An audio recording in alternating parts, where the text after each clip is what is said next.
So most of you are somewhat familiar, and then almost half are also very familiar. Sorry, just stop sharing results. So that's great. That's awesome. I'm glad that you guys are familiar with some of these approaches, and hopefully we can share some new insights with you throughout our presentation. So I'm going to turn it over to Nicola, and she's going to introduce you to our CDC project.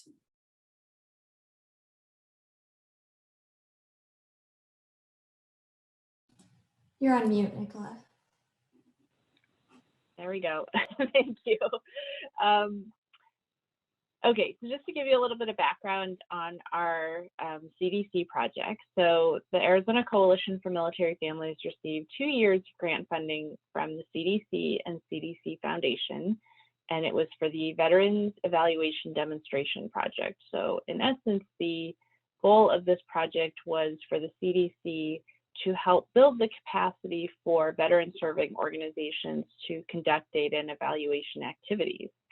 This is a tremendous opportunity for us to be a part of the project. And if you look over the last 2 years, has really transformed how we approach data and evaluation, how it's incorporated into everything that we do on a day-to-day basis and for every project and initiative that we embark upon. The second year of our funding focused on development of data tools to support upstream veteran suicide prevention efforts. So specifically, we were looking at how can we best use data and information to then translate into more effective upstream suicide prevention work. And this effort really supports a public health approach to suicide prevention. And it's based upon work that was started by a work group at the CDC, where they compiled all of the available data sources, and also a lot of support for us as a team from the Population Council, which is a global organization that focuses on public health and health issues, and was very generous in their support as well in terms of helping us translate models that they have used with other populations into looking at how to focus on the veteran population around suicide in particular. Next slide. So why this project? There are lessons to be learned from public health and global health that can be applied. Historically, suicide prevention has really been equated with crisis intervention, but in order to make a difference in the risk of suicide, the disparity in suicide rates, we have to go beyond crisis intervention and go further upstream. So in order to identify these disparities in suicide rates and tailor solutions to those who need them, we need actionable data. There's a lot of data out there. It's just, can you make it actionable? Infrastructure to deploy solutions, and that's a lot of what we've been building over the past 4 or 5 years with Be Connected, is we have to have teams and processes and services in place to address it through our vast network of partners and organizations. And then we need a coordinated response. We need everybody working together towards this effort. So this project in particular focused on creating the needed tools that would complement what already exists, so we're not reinventing anything, magnify those disparities where they exist, and then equip states and communities with what they need in order to be effective. Next slide. And I just wanted to touch really quickly on the national landscape. There is just a lot of movement and focus on the national landscape around not just sort of upstream prevention, but also the key importance of VA and community, other agency and community partnership, the recognition that no one organization is going to be able to solve for this alone, that we've got to be working together. So we have the Preventive Executive Order that was signed 2 years ago. The VA's national strategy for preventing veteran suicide very specifically focuses in on how essential, they call it really essential, that the VA and community are working together. So you have them laying that out as a strategy for the next 10 years. The CDC has a technical package which provides really specific guidance that is helping to drive development of programs and initiatives. And then you see the map for the Technical Assistance Center. There are governors and mayors challenge teams, just like the one we have here in Arizona, working across the country. We've been providing technical assistance to those teams over the past month. So a lot of great work happening, and our goal is to continue to contribute to the national dialogue on this work. And I'll pass back to Rachel and Mary. All right. So why do we need a public health approach? Well, we know from looking at the data that of the 20 suicides that are happening a day reported last year, 14 of those 20 were not under VA care. So really, this is a national public health issue that requires a concerted national approach. And as Nicola mentioned, suicide prevention has really historically been focused on crisis intervention and also treatment. And so maybe those that have had thoughts of suicide or have had suicide attempts are engaged with behavioral therapy or interventions aimed at decreasing depression. So we do need more widespread dissemination if we're going to see, greater effects on these numbers. Also, as Nicola mentioned, not one organization can tackle veteran suicide alone. So a public health approach does allow for that multidisciplinary collaboration and really help us bring together many different perspectives so that we can engineer solutions for the diverse communities that we're going to serve. These solutions also provide us with an ability really to impact groups of people, as opposed to going back to just treating individuals. We can also focus on, preventing suicidal behaviors before they actually occur and address a broad range of both risk and protective factors. But first, we would need to identify, what those risk factors are so that we can start to develop more targeted approaches and start to move this needle here. Next slide, Mary.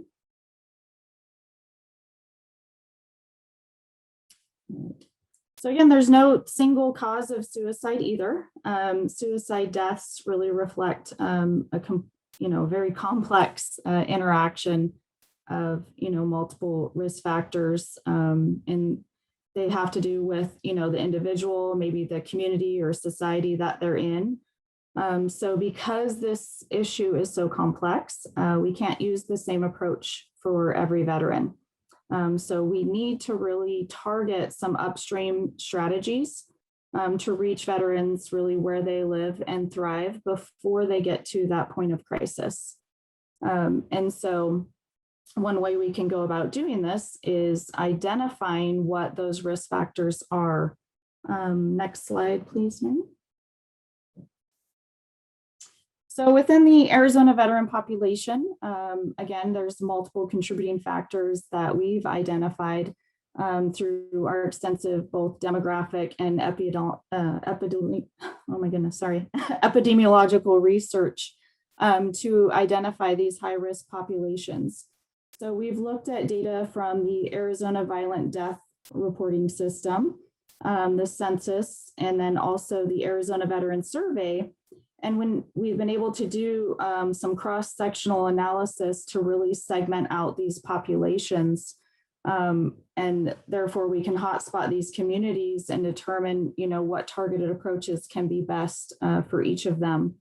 Some of the factors that we've noticed are increasing the likelihood of suicidality are things such as disability status, age, race and ethnicity, and then also some of the social determinants of health, such as social interactions, environmental, lifestyle, mental well-being. And so I'm going to let Mary kind of discuss with you some of the high-risk segments that we've identified and how we've kind of segmented out these populations. Great. So we first really wanted to get a broad understanding of what communities have elevated risk. So we started mostly at the county level. So the Arizona state average for the veteran suicide rate is 20.6 veteran deaths by suicide per 100,000. And from the Arizona Violent Death Reporting System, there was a report that showed the veteran suicide rates by each of the counties. And if you can see here, there are 6 counties that have rates that are 3 to 5 times higher than the statewide average. And it's important to note these are all rural counties.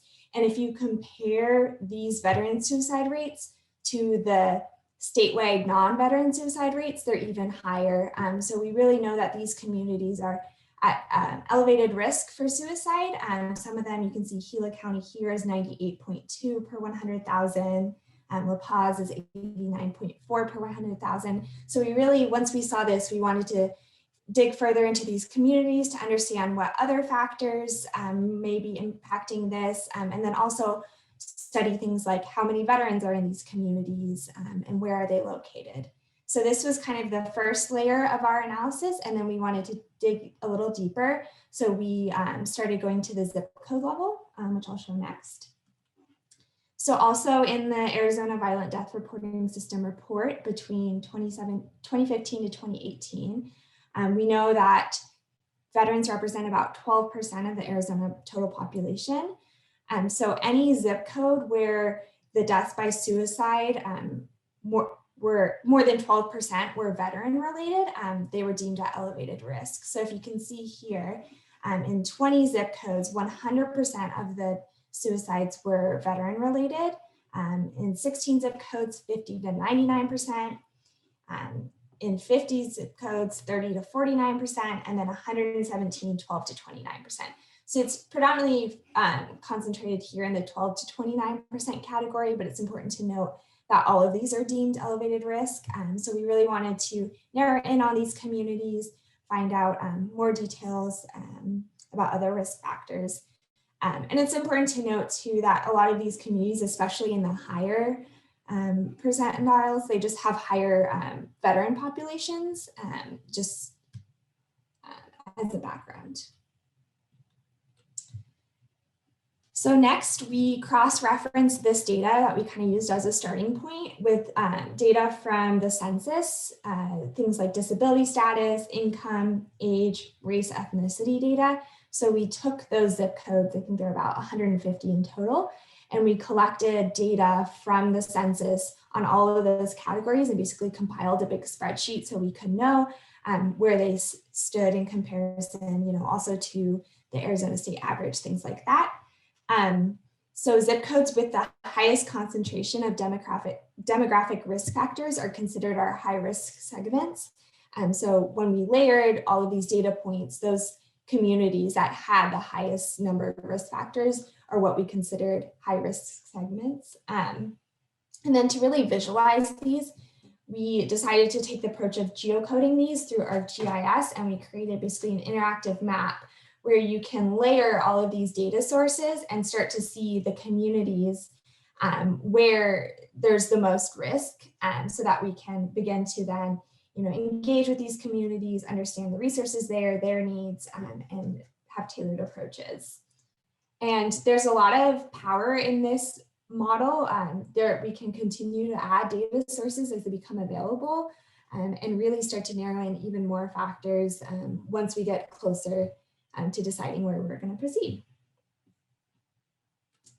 So I'm going to do a little demonstration of our map. I'm going to stop sharing and switch to that.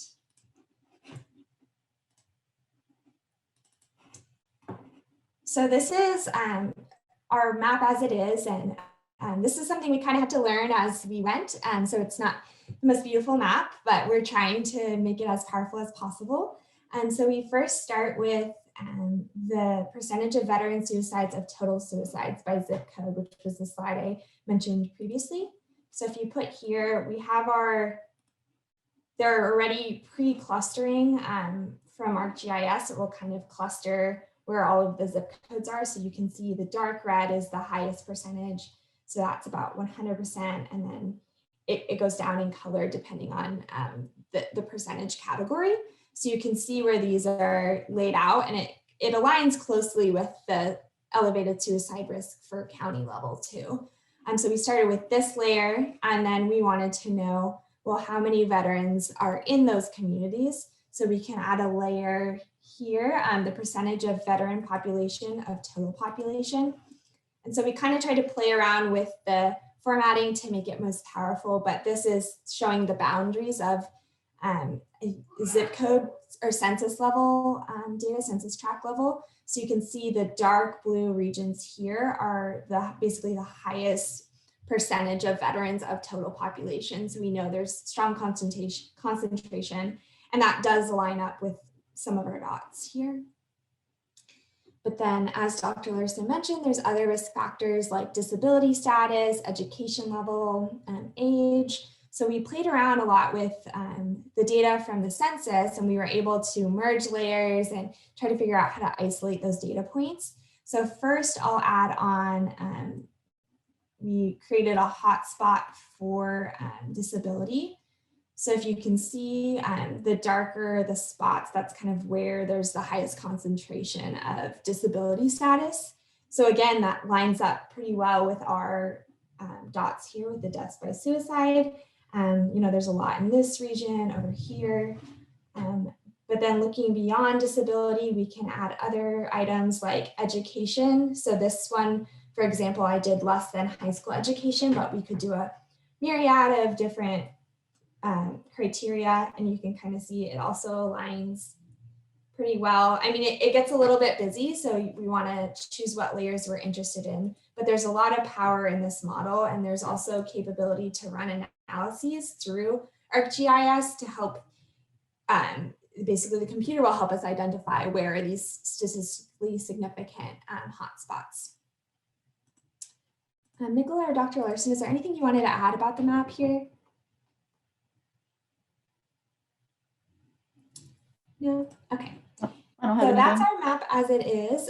We've also developed there's also other possibilities like using it for our Arizona Veteran Survey and taking the respondents' answers and kind of geocoding them. So there's a lot of power in this model, and I think it's a really useful tool. So I'll switch back to the PowerPoint.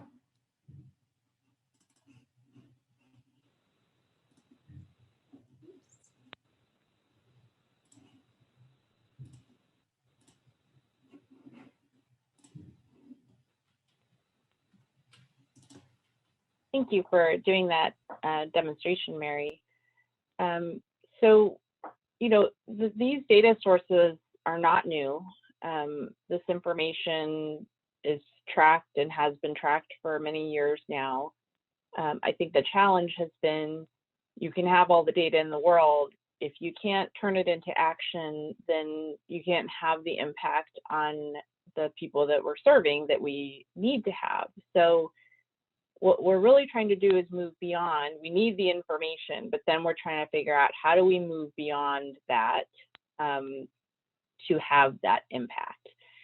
The other thing I just want to comment on is that, you know, that's just one sort of source of data, if you will, for us. So we want to have the information, the actual numbers, the analysis, but then we very much look at this as something where we also have to work very closely with our partners. Yes, Russell, that's what I was just going to say, and our community champions like Russell and his colleagues and people who work in the various kind of focus areas in the various communities who know their communities best. So we really do look at this as a tool that can then be translated into action through that partnership. And so we've really been, as we've been developing the data piece, we've also been looking at what's our process for then turning that data into action through those partnerships. So step one is identifying a focused population, like who are we focused on? But then we have to develop projects with different approaches for reaching and engaging service members, veterans, family members, and caregivers within that focused population. It absolutely cannot be one size fits all. It cannot be one approach for every community, for every issue area, for every kind of subpopulation. So we've really been exploring what are different approaches we can use, and then implementing projects, collecting that data, continuously monitoring those outcomes.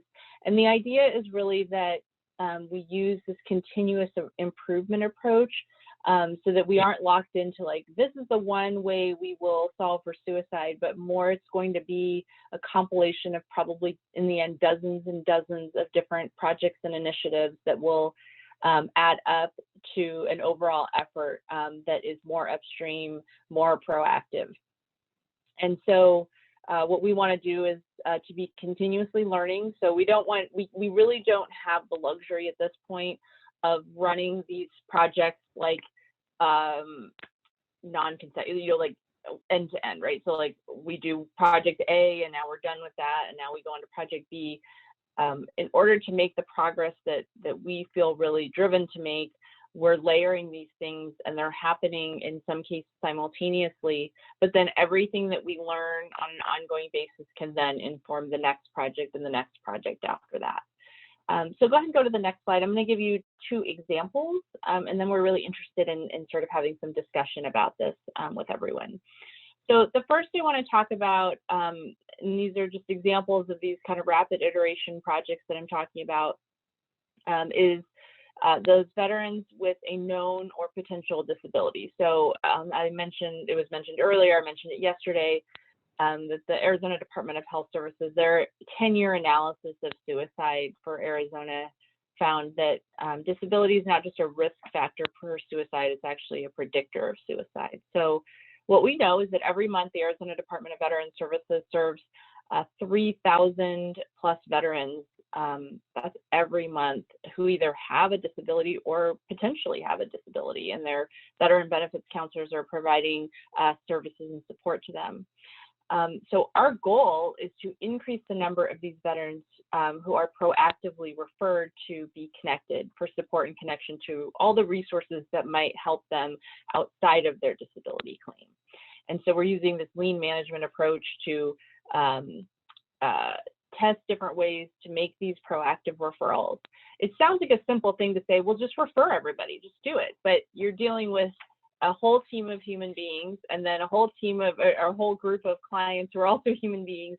It isn't as simple as just commanding it to be so. You have to find the right approaches that work with that specific population, with those service providers that can generate the outcome that you're seeking. So you can see sort of our phased approach to it here, from phase 1A, where only 4% of referrals were made to actively to be connected, increasing that to 19% in phase 1B, and then phase 2 we got up to 44%, which we were really happy with that progress. It was really great to see that progression. But our goal in the end is that 100% of clients will be offered a proactive referral, and that we can continue to increase that number that accept, that 44% number, to get that even higher. And so that's an ongoing project that we're doing that also we see as a model for other opportunities that might be identified in the future. Next slide. Okay, another area of focus is food insecurity. So this was a project supported by a grant from the Bob Woodruff Foundation. And what we did with this, it was a very short project. And what we were really wanting to explore is, back to Russell's point, is instead of us trying to ourselves as a team identify what military and veteran households might be experiencing food insecurity, we wanted our community helpers, providers, champions to be the ones, because they know their communities best, they know their clients best. So we invited them to nominate military and veteran households that had been impacted by COVID-19, who needed assistance for groceries, in some cases to have those delivered if there were sort of access and barriers access issues and barriers. So in a 2-week period with this project, we received 138 nominations from our community partners and champions. You can see from the map here, most of them were in rural and highly rural areas, including the tribal nations. And then what happened is, once a person was nominated, our Be Connected team conducted a comprehensive needs assessment They set them up for getting immediate assistance, but then also our goal is with every person and family that is engaged to then also provide them with ongoing follow-up. And we have, stemming from this sort of initial project, an entire food insecurity program that's going to be rolling out over the coming year. I'll be talking more about that at the 11:30 session. So this is another example of just trying a different approach that we hadn't done before, and seeing the impact of how quickly our community partners and champions were able to help us identify people in need.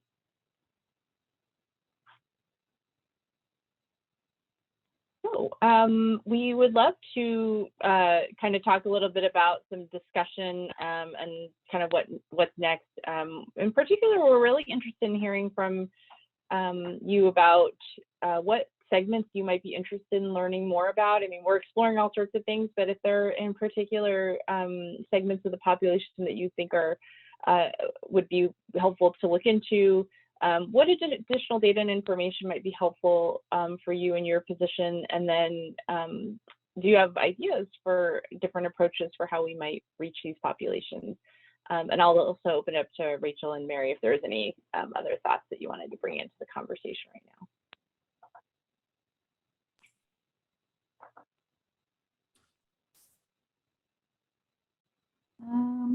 I believe we have to unmute everyone so we can have a discussion. Let's see.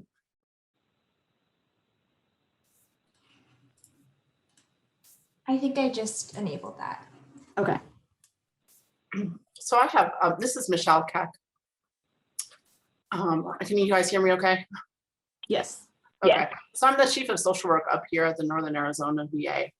And I appreciated your, all the research and wonderful information that you provided us. I'm really kind of curious because I know one of the things that I'm looking at, especially with our primary care social workers, is how do we become more proactive as a VA system as well? So for instance, one of the things that I've looked at, because I realized that there's a high proportion of like the geriatric population but is really struggling, you know, with these transitions, with, you know, like needing more assistance and more help. And that has a huge impact on their depression, their hopelessness. And I've, you know, really looked at it specifically with Alzheimer's and dementia, because I think that that's a huge diagnosis for people to be struggling with. So, you know, I've contemplated like, you know, putting in like a primary care social work referral when somebody's newly diagnosed to begin to have those discussions with people about that. And I love that proactive approach. So I'm all about that proactive approach. So I guess I'm wondering, like, how would you do this in conjunction with the VA, like healthcare system? Because I think that that's really important. I think one of the challenges that we deal with, even within the VA, is we're so siloed into different segments. So, so one, the VA can get so overwhelming because of those silos. But the realization is that the VA, you know, is limited in their services, and we rely a lot on the community partners. So all of the wonderful work that you guys do. So how can we work more as a team in this proactive approach, and making sure that, you know, we're addressing the whole needs of the veteran? You know, so the resource needs, but also like the coping needs, you know, the spiritual needs, you know, looking at it like a full health perspective. So, you know, have you given any thought to that? And are you pulling the VA into some of that proactiveness that you're talking about? Yeah, thank you so much, Michelle, for those comments and questions. I think you're 100% on the right track. I will say that in the food insecurity project, and another project that I didn't mention but was focused on COVID relief for essential needs, in particular, your social workers at the Northern Arizona VA were some of our top referring partners in the community. So that was fantastic to see. And I would really like to see us build upon that and look at it as more of a situation where, like you said, when you have identified somebody that is perhaps at higher risk or just is experiencing these stressors, that sort of in tandem, you can activate the VA services that are available to them that fit for them, but then also plug them right into Be Connected to address anything that falls outside of the VA. And then also, if there are additional things that perhaps their caregiver or family members need as well, I think that's another area where Be Connected could support. So I think as we build upon some of these kind of test projects we've done, so to speak, we can just go ahead and implement that type of proactive connection that could happen on just a regular ongoing basis, not as part of, you know, a specific time limited project. Thank you, and I'm always happy to help if you need any VA support. Yeah, I will follow up with you after this if that works, because I'd love to continue that conversation and see how we can keep building upon this.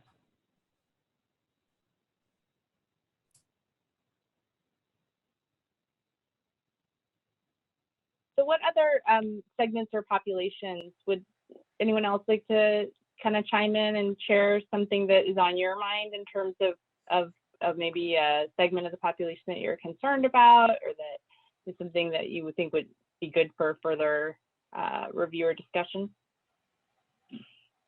Yeah, this is my name is Jeff Davis. I'm with the Veterans Mental Health Advocacy Council focused in Phoenix, I guess. But how about the access population, the folks who are on Medicaid, the veterans? You know, I've heard figures of 45,000 veterans. And so we're not talking about the VA veterans. We're talking about veterans who don't either want to go to the VA or who had bad conduct, discharges, that sort of thing. Is there any data about those folks in terms of what's being looked at? I've asked them and they don't seem to, you know, come up with much over time. I've asked them in the past. That's what I mean. But that's certainly a population that when veterans get talked about, don't get talked about.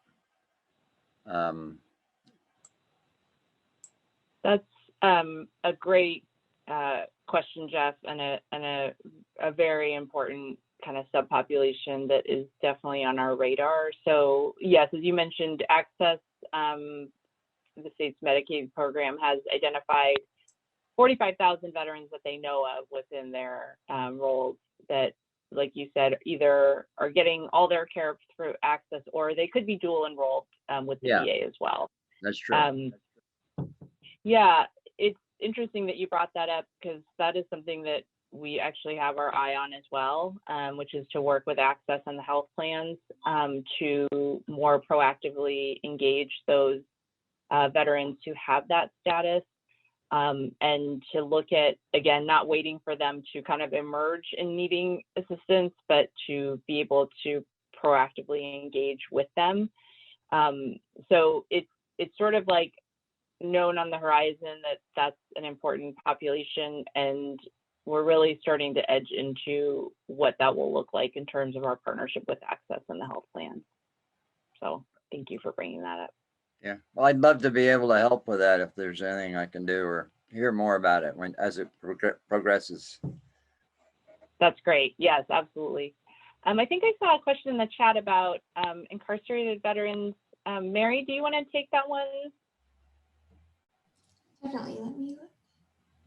So we did do, as part of our Arizona Veteran Survey, we did outreach to the incarcerated veterans. We had about 116 respondents, and we're hoping that's something we're interested in this year to do as well. And maybe increase that. I know it was cut a little short because of COVID last year, but so that's definitely something we're interested in. And we're currently, as a team now, researching best practices for surveys for these populations and trying to figure out what questions do we want to ask to get the most information to understand, you know, their elevated risk. Because we know that the incarcerated population as it is at elevated risk for suicide, and so are veterans. And one of the things we're really excited about is for our Be Connected program, we actually just created a justice focused navigator position that will work closely with the VA justice teams, justice involved veteran teams, but to have someone who can specifically focus on that population as well. So yeah, we actually the data team did a great analysis of, we were able to collect surveys from incarcerated veterans in 2017 and 2019. And so it's great to have that very specific data. And as Mary said, we're gonna attempt for sure to try to collect that again when we do the next iteration of the survey this summer. So we do have additional, you can definitely reach out to us because we do have additional data. It's not right at hand right now, but we have done that analysis. Jessica, was there a question from Jessica about women veterans as well? Yeah, the female veteran population. That is something that we've actually broken down the data from the Arizona Veteran Survey as well. And hopefully we're actually about getting ready to submit a publication on female specific veterans. So it is one of our top priorities. We do know that there is a disparity there that exists. It is one of the fastest growing populations, but also the rate of suicide within the female veteran population is also growing, and they are at higher risk than their male counterparts. So it's definitely something that we're trying to also come up with, additional intervention strategies for. Yeah, and Jessica, we can share the draft of that paper with you as well, just so you can see more specific findings that we're coming. It won't be made public, obviously, until it is published, but that's something we can share offline. And also the incarcerated veterans data as well. Other comments or questions? As you can see, this is ongoing work. It is moving as quickly as we can make it move, and really trying to draw that link between, again, data, but we've had data for a while, and action and impact. And we feel really hopeful about what we can accomplish in the coming years with the combination of putting that data together with the infrastructure to conduct programs and projects, and our partnerships across the state are critical to that. Can you go to the next slide, Mary? So we do want to thank all of our partners, the CDC and CDC Foundation, our Be Connected partners, the ASU College of Health Solutions, as well as the Violent Death Reporting System in the Center for Violence Prevention and Community Safety, the Arizona Department of Health Services for all of their data work and analysis around suicide, and then, as I mentioned, the Population Council that was very generous with their support for this effort and helping us with their lessons learned in global health and public health.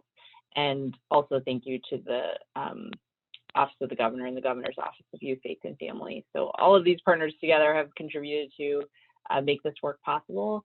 And we're really thrilled to keep advancing it. And you can go to the last slide, which has our contact information. So do please feel free to reach out if in the future you think of other possibilities, questions about some of the populations that were mentioned today, or the work that is going on. We'll definitely be providing a lot of communication to the community about upcoming opportunities. I'll be speaking about that at 11:30, kind of what's coming and how you and your organization can get involved. Thank you so much, Russell. That's so kind. Okay, Rachel, Mary, any closing thoughts? No, thank you everyone for attending, and appreciate your thoughts and insights to these different populations as well. So Thank you. Take care, everyone. right, have a good day.